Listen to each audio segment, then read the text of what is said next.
हरे कृष्णा।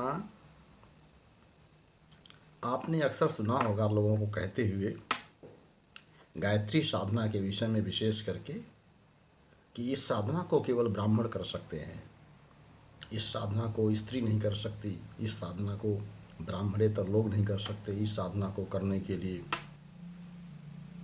ये समस्याएं हैं, ये साधना करनी पड़ती है, ये परंपराएं पालन करना पड़ता है, आदि आदि तमाम प्रकार की चीज़ें आपने सुना होगा गायत्री साधना के विषय में। लेकिन मैं आपको बता दूं, गायत्री मंत्र का जप कोई भी व्यक्ति, स्त्री हो, पुरुष हो, ब्राह्मण हो, वैश्य हो, क्षत्रिय हो, शूद्र हो, अति शूद्र हो, रात्रि में कर सकता है, दिन में कर सकता है, रास्ता चलते हुए कर सकता है, सवारी पर बैठे बैठे कर सकता है, चारपाई पर लेटे हुए कर सकता है।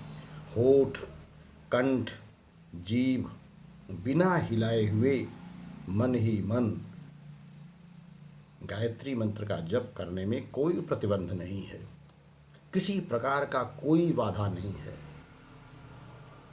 गायत्री मंत्र भगवान कृष्ण का मंत्र है, यह श्रेष्ठतम मंत्र है, मंत्रों में श्रेष्ठतम मंत्र है।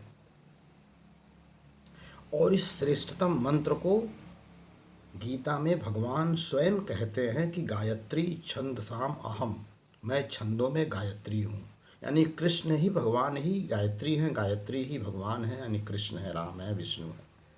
तो भगवान की सारी संतानें हैं, सारी वसुधा, संपूर्ण संपूर्ण पृथ्वी नहीं, संपूर्ण ब्रह्मांडों में, अनंत ब्रह्मांडों में रहने वाले प्रत्येक जीव जंतु, पशु पक्षी, मनुष्य, देवता, किन्नर, यक्ष, गंधर्व, नर नारी,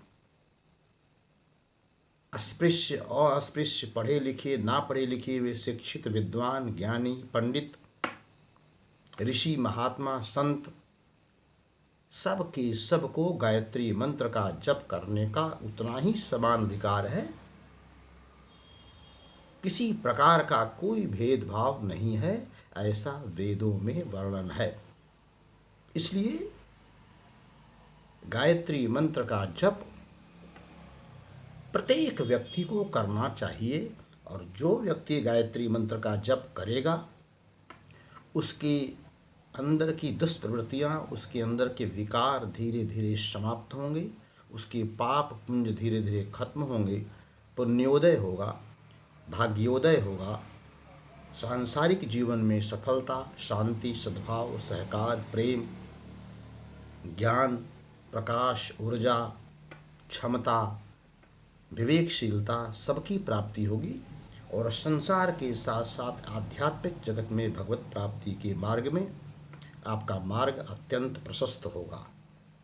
इसलिए गायत्री मंत्र का जप कोई भी व्यक्ति किसी भी समय, किसी भी अवस्था में कर सकता है। हाँ, एक बात है कि अगर आप गायत्री मंत्र का जप विधि विधान से करते हैं तो उसका फल कुछ ज़्यादा ही मिलेगा, आपको जल्दी मिलेगा। लेकिन गायत्री मंत्र का जप अगर विधि विधान से नहीं करते हैं, नहीं कर पाते हैं, तो उसका कोई नुकसान हो जाएगा या उसका कोई फल प्राप्त नहीं होगा, यह सर्वथा अनुचित है। इसलिए भाइयों, बहनों, देवियों, सज्जनों, माताओं, सभी लोग, जो लोग हमारी इस वीडियो को देख रहे हैं और सुनेंगे आगे, उन सबसे करबद्ध प्रार्थना है कि आगे आने वाला समय पूरी दुनिया का बहुत ही खराब होने वाला है।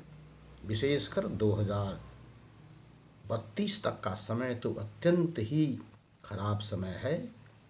आपको, हमको, सभी लोगों को गायत्री मंत्र का जप कम से कम एक माला तो अवश्य ही करना चाहिए।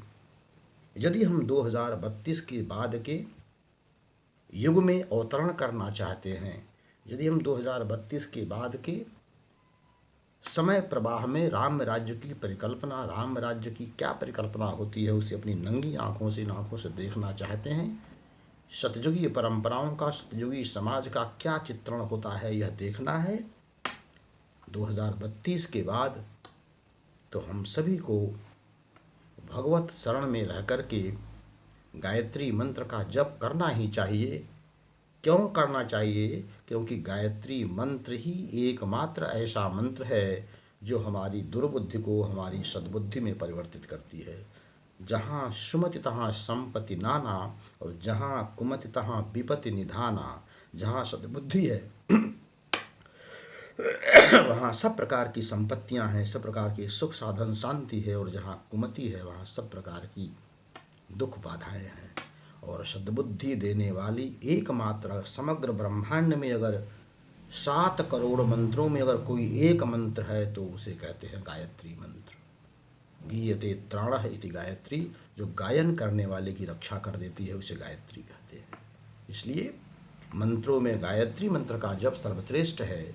और जप में हरे कृष्णा कृष्ण कृष्ण हरे हरे, हरे राम राम राम हरे हरे, यह मंत्र का जाप सर्वश्रेष्ठ है। हरे कृष्णा। हमारी बात अगर आपको अच्छी लगी हो तो अधिक से अधिक लोगों को हमारा वीडियो पहुंचाइए। हमारे यूट्यूब चैनल गोपाल माधव दास को सब्सक्राइब करिए, और हमारे इस वीडियो में बताई गई बात को अपने जीवन में धारण करने का प्रयास करिए। हरे कृष्णा हरे कृष्णा हरे कृष्णा।